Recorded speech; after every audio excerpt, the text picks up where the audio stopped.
May mga gabing lumilipas na parang usok. At may mga gabing, kahit ilang dekada ang lumipas, bumabalik pa rin na parang kahapon lang nangyari. Ngayon, sa edad na 77, nanginginig na ang aking mga kamay kapag hawak ko ang rosaryo. Mabagal na ang aking mga hakbang. Pero ang alaala ko malinaw pa rin. May isang gabi na hindi kailanman umalis sa akin. At kung may dahilan kung bakit wala na akong takot, kahit sa kamatayan, iyon ay dahil sa gabing iyon. Maraming beses akong tinanong kung ano ang pinakamahalagang bagay na naranasan ko bilang pari. Hindi ko binabanggit ang mga simbahan na aking napuntahan, ni ang mga posisyong minsan kong hinawakan. Palagi kong iniisip ang isang maliit na simbahan, sa isang liblib na lugar, at isang gabing tahimik masyadong tahimik para maging normal. Isinusulat ko ito ngayon hindi dahil malapit na ang wakas ko, kundi dahil pakiramdam ko oras na. Hindi lahat ng kwento ay dapat ikwento agad. May mga alaala na kailangang tumanda kasama mo para kapag ibinahagi mo na, hindi na sila nagmumula sa takot o pagtataka, kundi sa kapayapaan. Bago tayo magsimula, mag-like at mag-subscribe dahil may mga bagay dito na kailangan mong malaman bago ang sinuman. Noong gabing iyon, 22 taong gulang pa lamang ako. Bago pa lang akong pari. May sigla sa puso, pero marami ring pag-aalinlangan na hindi ko ipinapakita kaninuman. Sa labas, nakangiti ako. Sa loob, tahimik akong nagtatanong kung sapat ba ang aking pananampalataya para sa bigat ng responsibilidad na aking tinanggap. Ang lugar na aking pinagsilbihan ay simple.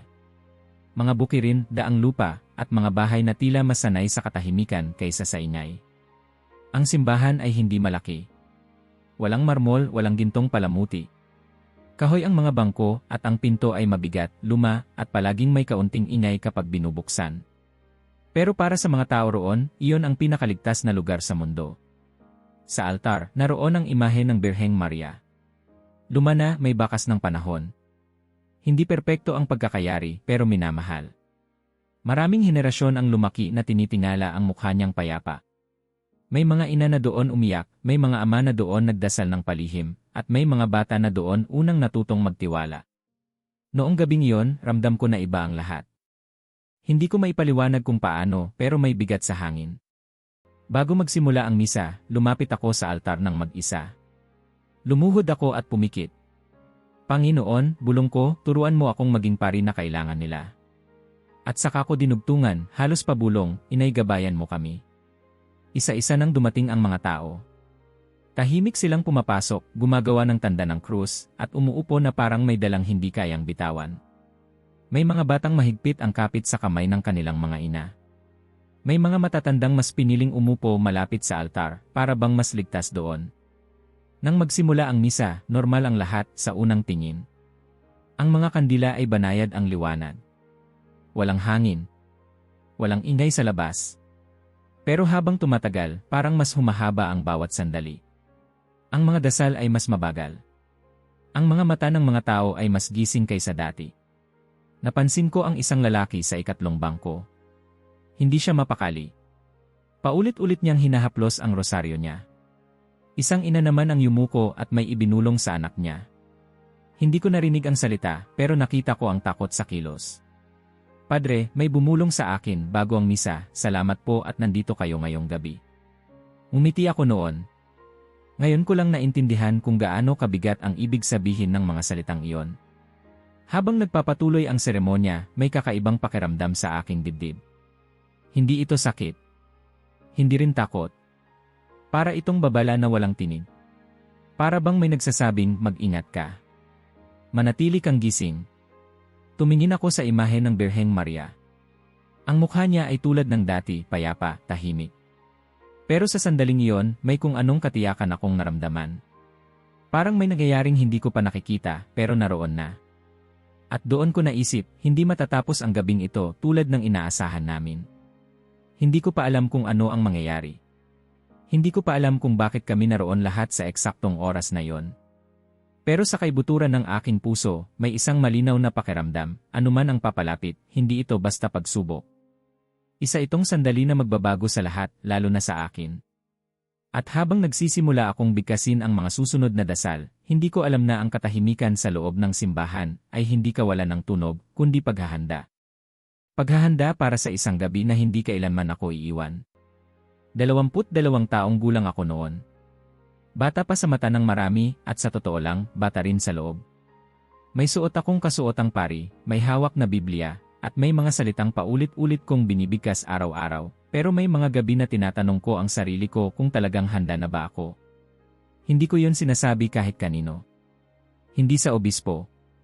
Hindi sa mga matatandang pari. At lalong hindi sa mga taong tumitingin sa akin na parang ako ang sagot sa kanilang mga panalangin. Ang pagkakaorden ko ay sariwa pa. Ramdam ko pa ang bigat ng mga kamay na ipinatong sa aking ulo, ang mga dasal na binitiwan para sa aking bokasyon. May apoy sa dibdib ko noon. Pananampalataya na buo pero hindi pa nasusubo.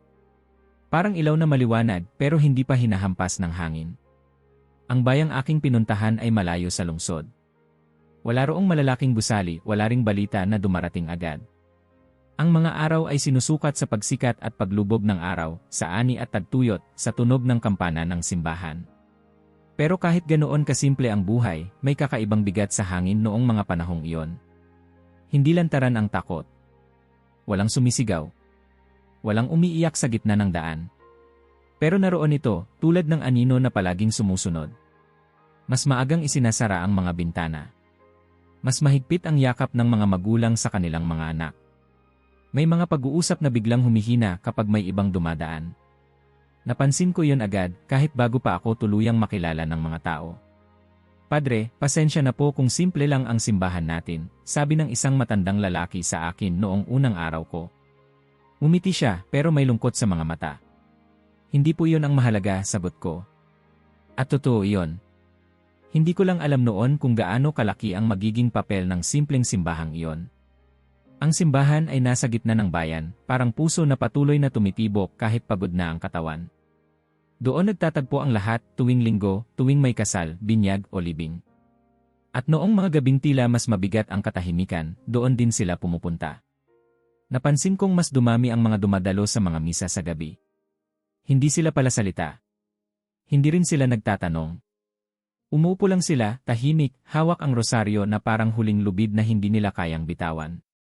May isang batang babae na madalas kong makita. Palagi siyang nasa unang bangko, katabi ng kanyang ina. Hindi siya makulit tulad ng ibang bata. Tahimik lang. Isang beses, bago magsimula ang misa, tinanong ko siya, hindi ka ba inaantok? Umiling siya. Gusto ko pong nandito, sagot niya. Walang dagdag na paliwanag. Pero sapat na yon. Ang mga matatanda naman ay laging dumarating ng mas maaga. Para bang ayaw nilang mahuli kahit isang sandali. Umuupo sila ng tuwid, nakatingin sa altar, at minsan nahuhuli ko silang nakapikit, parang nakikinig sa isang bagay na hindi ko naririnig. Ako naman, tuwing papasok ako sa simbahan para maghanda ng misa, laging may kakaibang pakiramdam sa dibdib ko. Hindi ka ba? Hindi rin pananabik. Isang uri ng pananagutan na mas mabigat kaysa sa inaasahan ko. Pakiramdam ko, hindi lang ako nagdaraos ng ritual. Para bang may hinihingi ang mga taong ito na higit pa sa mga salita. Isang gabi, habang nag-aayos ako ng altar, lumapit sa akin ang isang ina. Bitbit niya ang isang sanggol. Padre, mahina niyang sabi, pwede po ba kayong magdasal mamaya para sa amin? Palagi naman po, sagot ko. Tumango siya, pero hindi siya umalis agad. Parang may gusto pa siyang sabihin. Sa huli, sinabi na lang niya, salamat po. Sa gabing iyon, mas marami ang tao kaysa karaniwan. Hindi pista. Hindi espesyal na okasyon.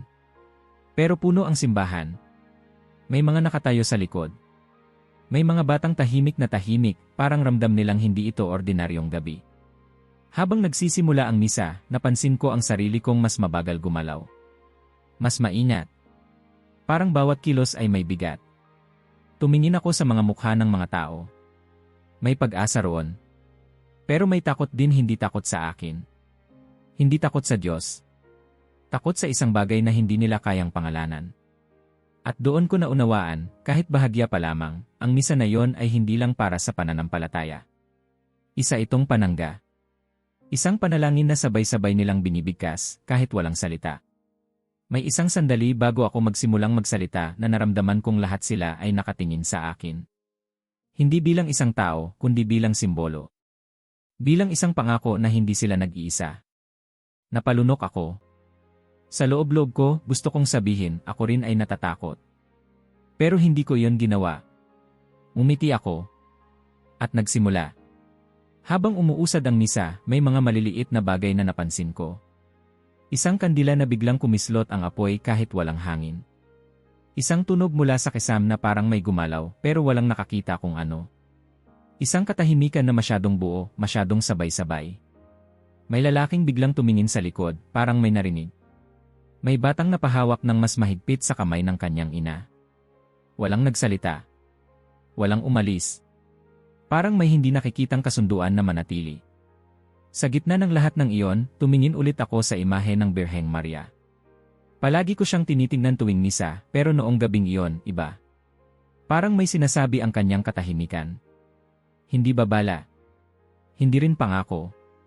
Isang presensya lang. Matatag. Nandyan. At doon, sa mismong sandaling iyon, dumaan sa isip ko ang isang malinaw na ideya na ikinagulat ko. Kung may mangyaring masama ngayong gabi, dito nila hinanap ang kanlungan. At kung may mangyaring hindi maipaliwanag, dito rin iyon magsisimula. Hindi ko pa alam kung paano. Hindi ko pa alam kung kailan. Pero alam kong ang misa na ito ay hindi matatapos tulad ng iba. May gabing dumarating hindi para lumipas, kundi para mag-iwan ng bakas. At habang nagpapatuloy ako sa mga dasal, ramdam ko na ang gabing iyon ay unti-unti nang lumalapit sa gitna ng aming lahat. Nagsimula ang misa tulad ng lahat ng misa na nauna rito. Walang kakaibang tunog. Walang biglang liwanag. Walang senyales na may mangyayaring hindi karaniwan. Kung may pumasok na hindi kilala ang bayang iyon at ang mga taong naroon, iisipin niyang isa lamang itong karaniwang gabi ng panalangin. Ngunit kami na naroon, kahit hindi pa namin kayang ipaliwanag kung bakit, ay may nararamdaman ng kakaiba. Habang binibigkas ko ang mga unang salita ng misa, napansin kong mas mabagal ang aking paghinga. Parang mas makapal ang hangin. Hindi mabigat sa paraang nakakasakal, kundi sa paraang pinipilit kang maging mas mainat sa bawat kilos. Ang bawat tunog ay mas malinaw. Ang bawat galaw ay mas ramdam.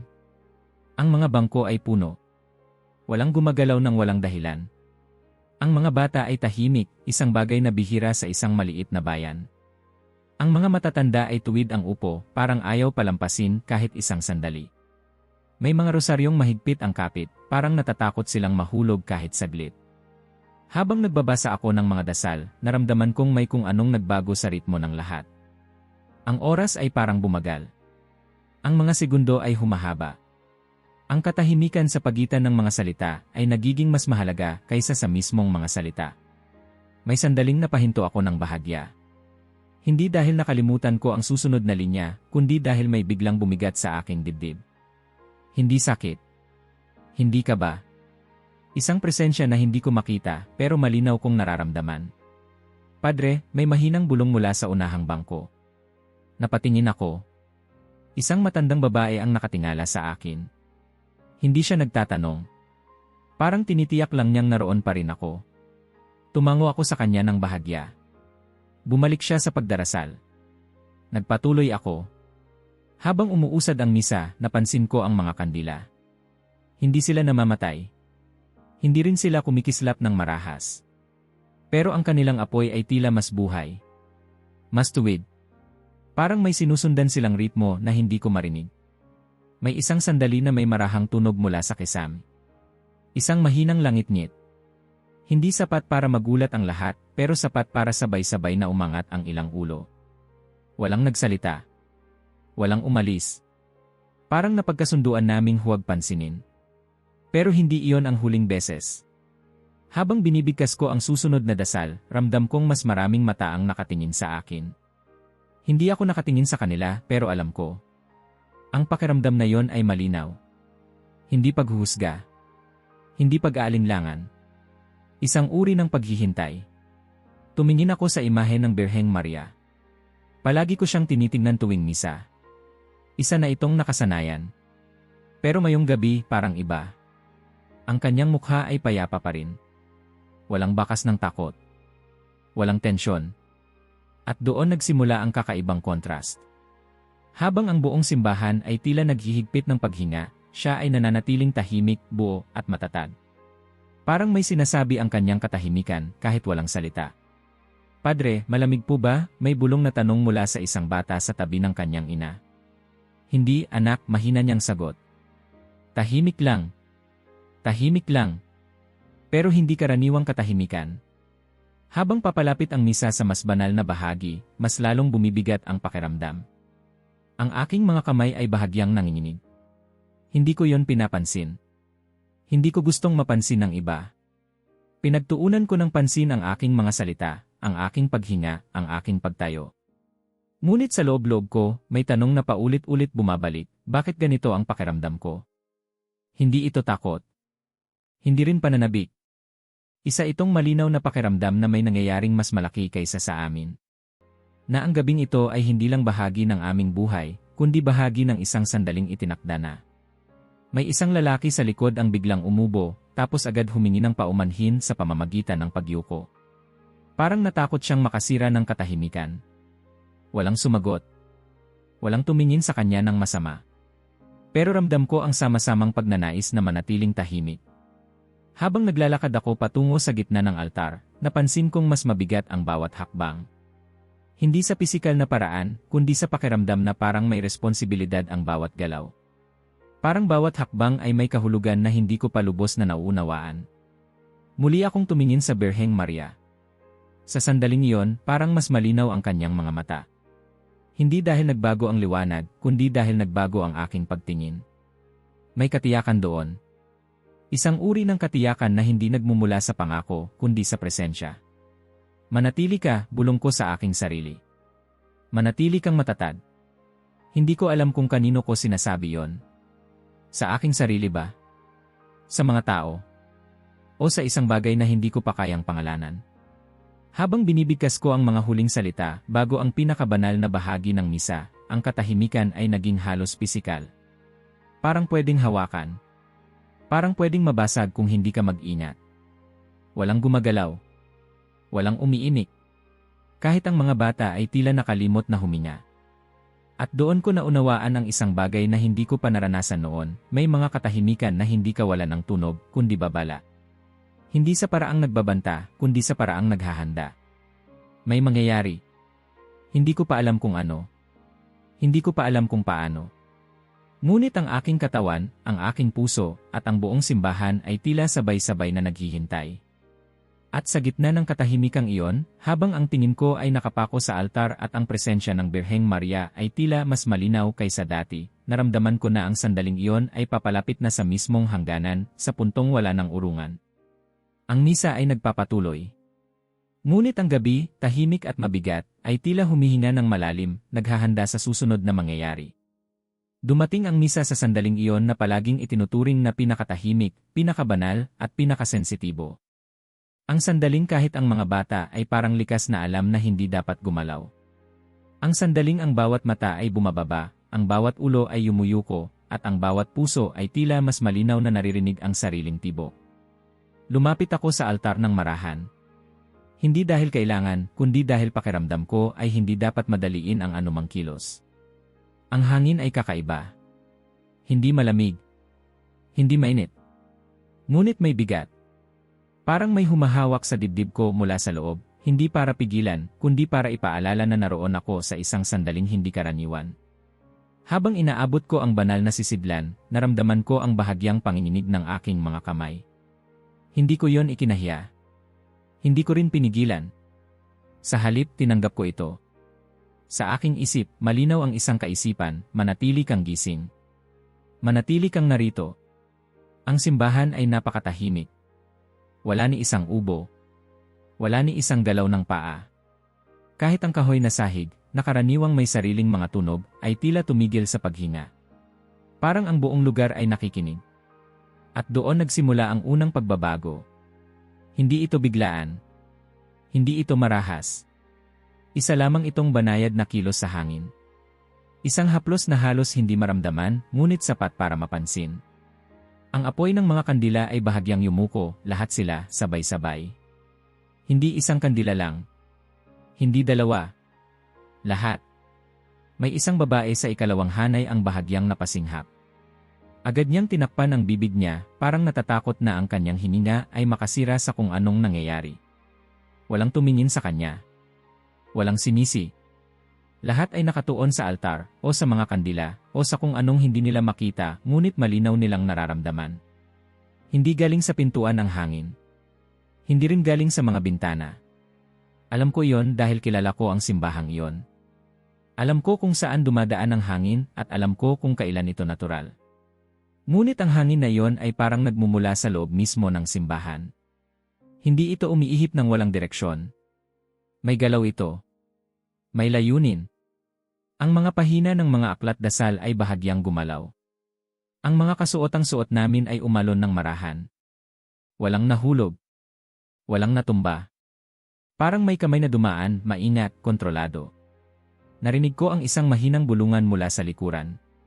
Hindi ko maintindihan ang mga salita, pero ramdam ko ang damdamin, hindi takot, kundi pagtataka.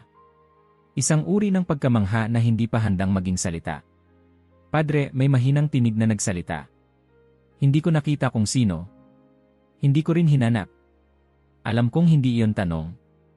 Isa lamang itong pagbanggit, parang pagtawag sa isang bagay na mas matatag kaysa sa sarili.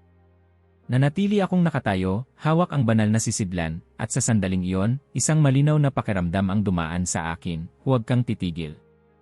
Huwag kang umatras. Ang sandaling ito ay hindi para pigilan, kundi para pagdaanan. Muli kong tiningnan ang mga kandila. Ang kanilang mga apoy ay patuloy na nakayuko, parang sumusunod sa isang utos na hindi binigkas. At sa gitna ng lahat ng iyon, may kakaibang kapayapaan. Walang kaguluhan. Walang sigawan. Walang pagtakbo. Tumingin ako sa imahe ng Birheng Maria. At doon ko naramdaman ang kaibahan. Habang ang hangin ay gumagalaw, habang ang buong simbahan ay tila nasa gitna ng isang bagay na hindi maipaliwanag, ang kanyang mukha ay nananatiling payapa. Hindi nagbago ang ekspresyon. Hindi gumalaw ang kanyang mga mata. Ngunit ang kanyang presensya ay tila mas malinaw, mas buo, mas malapit. Parang siya ang sentro ng lahat. May isang sandali na ang hangin ay tila huminto, saka muling gumalaw, mas malinaw ngayon. Mas ramdam. Hindi mas malakas, kundi mas tiyak. Parang may sinusundan itong landas. At sa aking dibdib, may biglang katiyakan, ang nangyayari ay hindi babala ng kapahamakan, kundi kilos ng proteksyon. Isang bata ang bahagyang umiyak. Agad siyang niyakap ng kanyang ina. Hindi dahil sa takot, kundi parang instant. Walang sinuman ang tumayo. Walang nagtatangkang lumabas. Parang alam ng lahat, kahit walang nagsabi, na ang manatili ay ang tamang gawin. Habang binibigkas ko ang mga salita ng pinakabanal na bahagi ng misa, ang aking tinig ay nanatiling buo, kahit ang loob ko ay nanginginig. Hindi sa takot, kundi sa bigat ng sandali. Parang alam ng aking katawan na naroon ako sa gitna ng isang bagay na hindi na mauulit. May isang tunog na marahang dumaan sa loob ng simbahan. Hindi ito malakas. Hindi rin ito malinaw na tunog ng hangin o kahoy. Para itong buntong hininga, mahaba, sabay-sabay, at hindi nagmumula sa isang lugar. Parang ang mga pader, ang kisam, at ang sahig ay sabay-sabay na huminga. Ang mga kandila ay muling gumalaw. Ang hangin ay patuloy na dumadaloy, ngunit nananatiling maingat. Hindi ito naninira. Hindi ito nagwawala. Para itong gumaganap ng isang tungkulin na matagal nang hinihintay. Sa sandaling iyon, alam kong may paparating na mas malinaw na kilos. Isang bagay na hindi na lamang mararamdaman, kundi makikita. Ngunit hindi ko pa alam kung ano. At ang hindi ko alam ay lalong nagpalalim sa katahimikan. Ang buong simbahan ay tila nakapako sa isang sandali. Parang huminto ang oras, o marahil kami lamang ang tumigil sa paghabol dito. Ang bawat mata ay bukas. Ang bawat puso ay nag-aabang. At habang ang hangin ay patuloy na gumagalaw, habang ang presensya sa loob ng simbahan ay lalong nagiging malinaw, isang kaisipan ang dumaan sa akin, isang katiyakang hindi nagmula sa lohika kundi sa kaibuturan ng aking pagkatao. Ang susunod na mangyayari ay hindi aksidente. Ito ay malapit na. At ang buong gabi, na hanggang ngayon ay tahimik ngunit mabigat, ay tila humihigpit, naghahanda sa sandaling magbabago ang lahat. Ang hangin ay gumalaw ng mas malinaw, mas buo, na para bang sa wakas ay nagpasya itong ipakita ang tunay nitong layunin. Hindi ito lumakas. Hindi rin ito naging marahas. Sa halip, naging mas tiyak. Mas determinado. At sa sandaling iyon, ramdam ko na ang lahat ng nasa loob ng simbahan ay sabay-sabay na huminga ng mas mabigat, parang may nararamdaman silang paparating, kahit wala pa silang nakikita. Hawak ko pa rin ang banal na sisidlan. Ang aking mga kamay ay nanginginig, ngunit ang aking mga paa ay matatag sa sahig. Hindi ako gumalaw. Hindi dahil hindi ko kaya, kundi dahil alam kong hindi ko dapat. May mga sandali na ang pinakamahalagang kilos ay ang hindi pagkilos. At doon nangyari iyon. Hindi biglaan. Hindi marahas. Walang tunog ng pagkabasag, walang sigaw ng takot. Ang imahe ng Birheng Maria ay bahagyang gumalaw. Sa una, halos hindi mapapansin. Isang banayad na pagyuko na para bang may kamay na marahang humihila pababa. May isang lalaki sa unahang hanay ang napabulong, inaigi. Isang babae ang napahawak sa dibdib niya. May batang napasinghap, ngunit agad siyang niyakap ng kanyang ina. Ang imahe ay patuloy na bumaba. Hindi bumagsak. Hindi nahulog ng pabigla. Para itong inihiga. Para itong inilapag sa lupa na may pag-iingat, na parang may respeto sa bawat pulgada ng galaw. At nang tuluyan itong dumampi sa sahig, may tunog. Isang mahinang tunog. Hindi ng pagkabasag, kundi ng paglapag. Isang tunog na sapat para malaman naming lahat na yon ay totoo. Walang huminga. Sa loob ng ilang segundo, o marahil ay mas mahaba pa, walang gumalaw. Walang umiyak. Walang nagsalita. Ang buong simbahan ay tila napatigil sa pagitan ng dalawang tibok ng puso. Dahan-dahan kong ibinaba ang banal na sisidlan at inilagay ito sa altar. Ang aking mga binti ay tila mabigat, ngunit ang aking katawan ay gumalaw ng kusa. Lumapit ako sa imahe. Sa bawat hakbang, may isang tanong na paulit-ulit na bumabalik sa aking isip, ano ang makikita ko? Inaasahan ko ang mga bitak. Ang mga piraso. Ang pulbos ng lumang material. Inaasahan ko ang pagkasira dahil iyon ang lohikal. Dahil iyon ang alam ng mundo. Ngunit nang ako'y lumuhod sa harap ng imahe, ang nakita ko ay kabaligtaran ng lahat ng aking inaasahan. Buong buo. Walang bitak. Walang basag. Walang kahit isang bahagi na nawala. Ang mukha ng Birheng Maria ay payapa pa rin tulad ng dati. Ang kanyang mga kamay ay buo. Ang kanyang kasuotan ay walang bahid ng pinsala. Parang hindi siya kailanman bumagsak. Narinig ko ang isang marahang hikbi sa aking likuran. 1, 2, 3. Hindi ito iyak ng takot. Ito ay iyak ng pagkabigla. Ng pagkamangha. Ng isang damdaming hindi kayang iproseso ng isip kaya dinadala ng puso. Inay ng Diyos, may bumulong sa isang tabi. Salamat, mahina namang sabi ng iba. Hindi ako agad tumayo. Nanatili akong nakaluhod. Hindi ko hinawakan ng imahe. Hindi ko yon kailangan. Ang kanyang presensya ay malinaw na malinaw. Hindi bilang isang bagay na bumagsak, kundi bilang isang bagay na kumilos. At doon ko naramdaman ang susunod. Isang biglaang tunog. Isang malalim, matibay na kalabog na umalingaw-ngaw sa buong simbahan. Ang malaking pintuan. Lahat ay sabay-sabay na napalingon. Ang mabigat na pintuan ng simbahan, na karaniwang kailangan ng 2 tao para isara ng maayos, ay biglang nagsara ng mag-isa. Hindi dahan-dahan. Hindi rin marahas. Isang tiyak, buo, at malakas na pagsara, na para bang may kamay na humawak at nagsabing, sapat na. May sumigaw. Isang maikling hiyaw na agad ding naputol. May ilang tumayo sa gulat, ngunit walang tumakbo. Parang may pumigil sa kanilang mga paa. At bago pa man kami makapagsalita, bago pa man makalapit ang sinuman sa pintuan, nakita namin yon. Ang ferolho. Ang mabigat na bakal na karaniwang mahirap igalaw ay kusang gumalaw. Mabagal. Malinaw. Walang kamay. Walang tali. Walang paliwanag. Gumalaw ito sa harap ng aming mga mata at tuluyang pumasok sa kinalalagyan nito. Narinig namin ang tunog ng pagkakandado. At sa sandaling iyon, ang hangin ay tumigil. Ang mga kandila ay bumalik sa tuwid na anyo. Ang mga pahina ng aklat ay tumigil sa paggalaw. Ang simbahan ay muling naging tahimik, ngunit hindi na tulad ng dati. Ang katahimikang ito ay puno. May mga taong tumayo, nanginginig. May mga lumuhod ng mas mahigpit. May mga yakap-yakap ang kanilang mga anak, hindi dahil sa takot, kundi dahil sa katiyakang may nangyayaring mas malaki kaysa sa kanila. Ako ay tumayo ng marahan. Ang aking puso ay malakas ang tibok, ngunit may kakaibang kapayapaan sa loob ko. Hindi ko naramdaman ang takot. Ang naramdaman ko ay pagkaunawa. Ito ay hindi babala. Hindi ito parusa. Hindi ito palabas. Ito ay proteksyon. Hindi ko pa alam kung mula saan. Hindi ko pa alam kung ano ang nasa labas. Ngunit malinaw sa akin ang isang bagay, may isang panganib na hindi pinahintulutang pumasok. May lalaking lumapit sa akin, mahina ang tinig.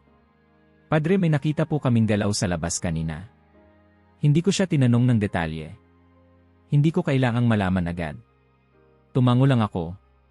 Manatili po tayo, sabi ko. Hindi ito utos. Isa itong paanyaya. At walang tumutol. Tumingin ako muli sa imahe ng Birheng Maria, na ngayon ay muli nang inangat at inilagay ng mainat sa kanyang dating kinalalagyan. Pareho pa rin ang kanyang mukha. Ngunit para sa amin wala nang katulad ng dati. At habang ang pintuan ay nananatiling sarado, habang ang ferolho ay tahimik ngunit matatag sa kanyang pwesto, isang tanong ang sabay-sabay na bumuo sa aming lahat kahit walang nagsalita. Ano ang inilayo sa amin ng gabing ito? At ang tanong na yon, na mabigat at puno ng kahulugan, ay nanatiling nakabitin sa hangin, nagpapahiwatig na ang sagot ay nasa labas, sa dilim, at hindi pa handang ihayag ang sarili. Nanatiling nakasara ang pintuan. Walang umusad upang hawakan ito. Walang nagmungkahing buksan. Para bang sabay-sabay naming naunawaan, kahit walang nagsabi, na ang pintuang iyon ay hindi nasaklaw ng aming mga kamay. May mga bagay na, kapag hinawakan ng tao, nawawala ang kahulugan. At ang pintuang iyon ay malinaw na hindi na amin. Sa loob ng simbahan, kakaiba ang katahimikan. Hindi ito ang katahimikan ng takot. Ito ang katahimikan ng katiyakan. May mga taong nakaluhod. May mga nakaupo, yakap ang kanilang mga anak. May mga mata na bukas, nagmamasid hindi sa labas, kundi sa loob ng sarili nilang dibdib. Ako ay nakatayo malapit sa altar, hindi gumagalaw.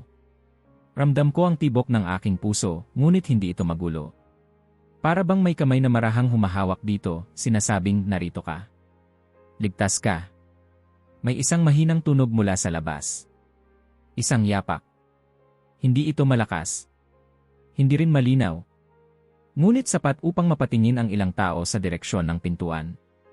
Walang nagsalita. Walang sumigaw. Ngunit ramdam ko ang biglang pag-igting ng ilang katawan, ang bahagyang pag-angat ng balikat, ang paghawak ng rosaryo ng mas mahigpit. Isa pang tunog ang sumunod. Parang may gumalaw sa labas ng pader. Isang anino ang dumaan sa maliit na bintana sa gilid ng simbahan. Hindi malinaw ang hugis. Hindi rin matagal. Ngunit sapat upang magpatunay na may naroon. Padre, may mahinang bulong mula sa aking kanan. Isang lalaki, nanginginig ang tinig. May mga tao po sa labas. Hindi ko siya tinanong kung ilan. Hindi ko rin tinanong kung sino. Ang sagot sa mga tanong na iyon ay hindi makakatulong sa sandaling iyon. Ang mahalaga lamang ay ang aming nararamdaman sa loob. Tumango ako. Manatili lang po tayo, sabi ko. Mahinahon. Hindi utos. Hindi rin pakiusap. Isang paalala. Ang mga yapak sa labas ay muling narinig. Mas malinaw ngayon. Mas malapit. Parang may naglalakad sa paligid ng simbahan, dahan-dahan, mainat. May sandaling narinig namin ang parang bulungan. Hindi mga salita. Isang tunog lang, parang may nag-uusap, ngunit hindi sapat ang lakas upang maintindihan. Isang bata ang kumapit sa aking kasuotan habang dumadaan ako sa hanay ng mga bangko. Padre, mahina niyang sabi, hindi po sila makakapasok, di ba? Lumuhod ako sa harap niya. Tumingin ako sa kanyang mga mata. Wala akong nakita rong takot. May kaba. Ngunit mas nangingibabaw ang tiwala. Isang tiwalang hindi ko gustong sirain. Hindi, sagot ko. At sa sandaling iyon, alam kong totoo iyon. Sa labas, may tunog na parang may sumubok sa pintuan. Hindi malakas. Hindi rin marahas. Parang pagsubok lamang, parang kamay na gustong siguraduhin kung sarado nga. Ang ferolho ay hindi gumalaw. Hindi man lang umingay. May isang lalaki ang tumayo, parang gustong lumapit sa pintuan. Agad siyang hinawakan ng katabi niya sa braso. Nagkatinginan sila. Walang salita ang namagitan. Umupo muli ang lalaki. Naramdaman ko ang malinaw na katiyakan sa aking dibdib, huwag mong gagalawin ang pintuan. Hindi dahil sa takot, kundi dahil sa paggalang. Ang pintuang iyon ay isinara para sa isang dahilan, at ang dahilan ay hindi pa tapos. Ang mga anino sa labas ay patuloy na gumagalaw. Paminsan-minsan ay may dadaan sa bintana. Minsan dalawa. Minsan isa. Hindi namin makita ang mga mukha. Hindi rin namin gustong makita. Ang hindi makita ay minsan mas ligtas. Sa loob, ang mga kandila ay patuloy na nagniningas ng tuwid. Walang kahit isang namatay. Ang liwanag ay banayad, sapat upang makita ang mga mukhang maputla, ngunit payapa. Parang may manipis na tabing sa pagitan namin at ng labas, isang tabing na hindi nakikita ngunit ramdam na ramdam. Isang matandang babae ang biglang nagsimulang magdasal ng mahina. Isa pa ang sumabay. Hanggang sa unti-unting napuno ng marahang bulungan ang loob ng simbahan. Hindi sabay-sabay. Hindi malakas. Ngunit buo. Parang isang tibok ng puso na may maraming tinig. Ako ay lumapit muli sa altar at lumuhod. Hindi ako humiling ng paliwanag. Hindi ako nagtanong kung bakit. Ang tanging ginawa ko ay magpasalamat. Para sa bawat buhay na nasa loob. Para sa bawat hiningang ligtas. Para sa presensyang tahimik ngunit matatag. Sa labas, ang mga tunog ay unti-unting nagbago. Ang mga yapak ay hindi na kasing lapit. Ang mga bulungan ay humina. May sandaling narinig naming parang may nagmamadaling lumayo. Hindi kami gumalaw. Hindi kami sumilip. Hindi namin hinabol ang sagot. Ang oras ay naging kakaiba. Hindi ko masabi kung ilang minuto o oras ang lumipas. Ngunit walang sinuman ang nagreklamo. Walang nagtanong kung kailan matatapos. Para bang alam naming lahat na matatapos ito kapag handa na. At pagkatapos, dahan-dahan, ang katahimikan sa labas ay bumalik sa dati. Narinig namin ang mga kuliglig. Ang hangin sa mga puno. Ang karaniwang tunog ng gabi. Walang nagsalita. Ngunit sabay-sabay naming naramdaman yon, tapos na. Ang pintuan ay hindi agad bumukas. May sandaling nanatili itong sarado, parang sinisiguro na ang lahat ay ligtas. At saka, walang ingay, walang bigla ang galaw, ito ay marahang bumukas. Hindi mag-isa. Hindi marahas. Parang isang kamay na nagsasabing, pwede na. Tumayo ako at lumapit. Hinawakan ko ang pintuan. Malaya ang ferolho. Hindi na nakasara. Binuksan ko ng kaunti at tumingin sa labas. Walang tao. Walang anino. Tanging ang gabi, tahimik, parang walang nangyari. Isa-isa silang lumabas. May mga lumuhod sa may pintuan at hinalikan ng lupa. May mga tuminala sa langit. May mga yumakap sa isa't isa ng walang salita. Lahat kami ay buhay. At kahit wala kaming malinaw na sagot sa kung ano ang inilayo sa amin ng gabing iyon, alam naming lahat na may isang bagay na hindi pinayagang makapasok. At iyon ay sapat na. Nang tuluyang sumikat ang araw kinabukasan, parang pareho pa rin ang lahat. Ang mga bukirin ay naroon pa. Ang mga daan ay alikabok pa rin. Ang simbahan ay tahimik, simple, at walang anumang bakas ng nangyaring hindi maipaliwanag noong gabi. Ngunit kaming naroon, kaming nakasaksi, alam naming may nagbago. At ang pagbabagong iyon ay hindi makikita sa mga pader, kundi sa mga tao. Walang sigawan kinabukasan. Walang nagtakbuhan sa bayan para ikwento ang nangyari ng may galak o takot. Walang naghanap ng paliwanag na parang dapat may patunayan. Ang mga tao ay gumising, nagdasal, at nagpatuloy sa kanilang mga gawain. Ngunit may kakaibang gaan sa kanilang mga kilos. Parang may bigat na matagal ng pasan ay biglang nawala kahit hindi nila ito pinangalanan. May isang matandang lalaki ang dumaan sa harap ng simbahan at huminto sandali. Hindi siya pumasok. Tumingin lang siya sa pintuan, nag-cruise at nagpatuloy sa paglalakad. Isang simpleng kilos ngunit puno ng kahulugan. Hindi na kailangan ng salita. Sa mga sumunod na araw, napansin ko ang maliliit na pagbabago. Mas maaga nang dumarating ang mga tao sa misa. Mas matagal silang nananatili pagkatapos. Walang nagmamadali. Walang nag-uusap ng malakas.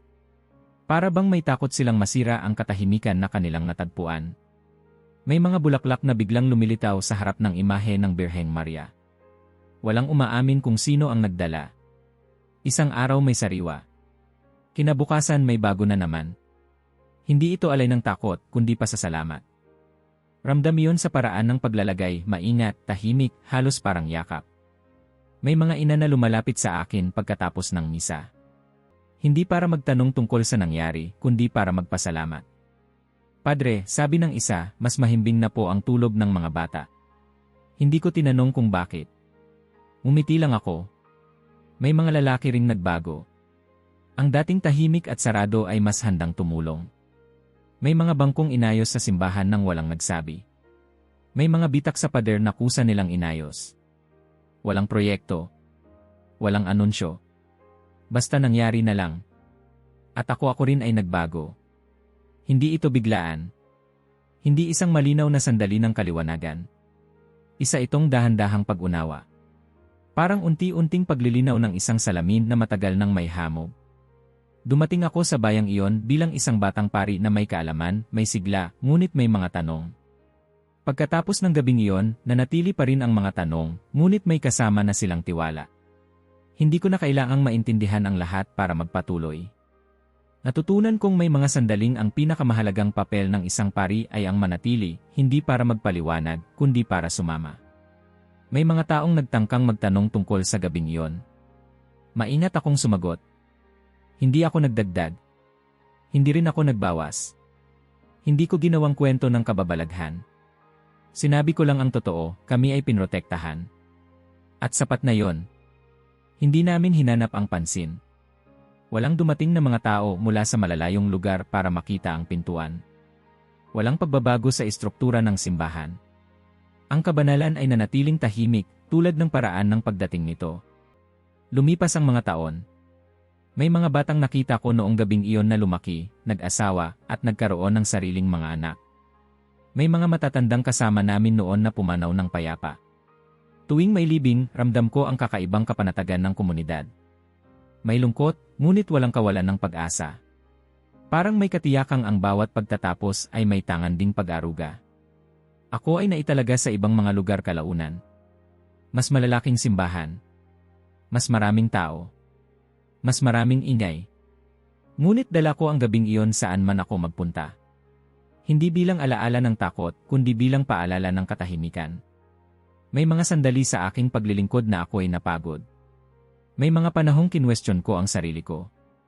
Ngunit tuwing nararamdaman kong bumibigat ang lahat, bumabalik sa akin ang imahe ng isang pinto na kusang nagsara at isang simbahan na nanatiling payapa sa gitna ng panganib. At doon ko nauunawaan, ang tunay na himala ay hindi ang mga bagay na gumagalaw ng mag-isa. Ang tunay na himala ay ang mga pusong natutong magpahinga. Ang bayang iyon ay hindi naging perpekto. May problema pa rin. May sakit, may pagkawala, may hirap. Ngunit may nadagdag, isang tiwala na hindi kailangang isigaw. Isang pananampalataya na hindi humihingi ng patunay sa bawat araw. At sa paglipas ng panahon, mas lalo kong nakita na ang gabing iyon ay hindi lamang para sa sandaling iyon. Isa itong binhing itinanim sa katahimikan, na patuloy na namumunga sa mga kilos na hindi hinahanap ang pansin. Wala nang naging katulad dati. At wala ring kailangang bumalik sa dati. Sapagkat ang binago ng gabing iyon ay hindi ang anyo ng aming buhay, kundi ang lalim nito. Ngayon, habang isinusulat ko ang mga huling salitang ito, muli kong hawak ang rosaryo. Ang mga daliri ko ay hindi na kasing tatag ng dati. Minsan ay nalalaglag ang butil sa pagitan ng aking mga kamay. Hindi dahil sa kawalan ng paggalang, kundi dahil ang katawan ay may sarili ring oras. Natutunan ko na ring tanggapin yon. Marami na akong taon. Halos isang siglo. Nakita kong magbago ang mundo ng paulit-ulit. May mga bagay na inakala naming hindi magbabago kailanman, ngunit naglaho. May mga bagay namang tila mahina, ngunit nanatili. At sa lahat ng aking naranasan, may isang gabi na patuloy na bumabalik sa akin, hindi bilang alaala ng takot, kundi bilang bukal ng kapayapaan. Maraming beses akong tinanong kung bakit ngayon ko lang ito ikinukwento. Bakit hindi noon, habang bata pa ako, habang sariwa pa ang lahat? Ang sagot ay simple, hindi pa panahon noon. May mga kwento na, kapag ikinuwento ng masyadong maaga, nagiging ingay. At ang gabing iyon ay hindi kailanman naging ingay. Isa itong bulong. Isang yakap. Isang presensya na kailangang intindihin muna bago ibahagi. Ngayon ko ito ikinukwento hindi para patunayan ang isang himala, kundi para ipaalala ang isang katotohanan, hindi ka nag-iisa. Kahit sa mga sandaling pakiramdam mo ay sarado ang lahat ng pintuan, may mga pintuang isinasara hindi para iwan ka, kundi para protektahan ka. Hindi ko alam kung ano ang pinagdadaanan mo habang binabasa o pinakikinggan mo ito. Maaaring may takot kang hindi masabi kahit kanino. Maaaring may panganib kang nararamdaman ngunit hindi mo maipaliwanag. Maaaring pagod ka na sa paghahanap ng kasagutan. Hindi ko alam ang detalye. Ngunit alam ko ang pakiramdam ng pagiging nasa loob ng isang tahimik na lugar habang may kung anong bumabalot sa dilim sa labas. At alam ko rin ang pakiramdam ng kapayapaan na dumarating ng hindi hinihingi. Hindi kailanman nagsalita ang Birheng Maria noong gabing iyon. Hindi siya nagpakita sa liwanag. Hindi siya humiling ng pansin. Ang kanyang kilos ay simple, bumaba, nanatiling buo, at nagsara ng isang pinto. Iyon lang. Ngunit sapat iyon upang iligtas ang isang komunidad, at upang hubugin ang isang batang pari na noon ay hindi pa lubos na nauunawaan ang kanyang bokasyon. Sa mga sumunod na dekada ng aking paglilingkod, hindi na ako nakasaksi ng katulad na pangyayaring kasing linaw. At hindi ko rin hinanap. Sapagkat natutunan ko na ang pananampalatayang hinog ay hindi humihingi ng patunay araw-araw. Nabubuhay ito sa alaala, sa pasasalamat, at sa tahimik na pagtitiwala. May mga sandali sa aking buhay na ako ay nanghina. Mga panahong may sakit, may pagkawala, may pagod na hindi kayang solusyonan ng pahinga lamang. At sa bawat sandaling iyon, bumabalik sa akin ang imahe ng gabing iyon, hindi bilang tanong, kundi bilang sagot. Isang sagot na hindi sinasabi, ngunit nararamdaman. Kung may isang bagay akong nais mong dalhin mula sa kwentong ito, hindi ito ang detalye ng nangyari. Hindi ang hangin. Hindi ang pintuan.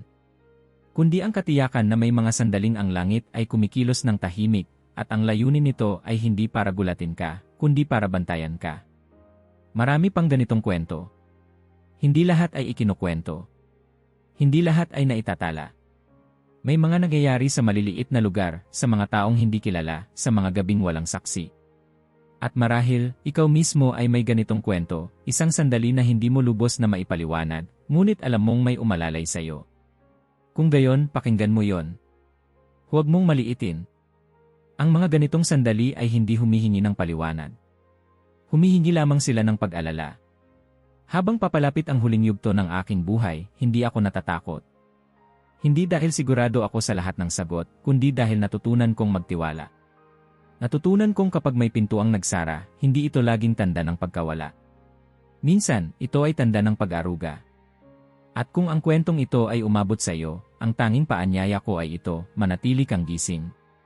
Manatili kang bukas. At kapag may mga pintuang nagsara sa iyong buhay, huwag agad isipin na ikaw ay iniwan. Maaaring ikaw ay pinoprotektahan. May iba pang kwento. Iba pang gabi. Iba pang katahimikan na may dalang mensahe. At kung handa kang makinig, makikita mo na ang mga ito ay hindi malayo, naroon lamang sila, naghihintay. Kung nais mong ipagpatuloy ang paglalakbay na ito, manatili ka. Ibahagi ang kwentong ito sa isang taong nangangailangan ng kapayapaan. At higit sa lahat, dalhin mo ang paalalang ito, hindi lahat ng pintong nagsasara ay pagkawala. Ang ilan ay isang biyaya na dumating sa tahimik na anyo. Kung naabot mo na ito, mag-iwan ng like at mag-subscribe dahil ang mga balitang tulad nito, ikaw ay dapat. Ang unang nakaalam.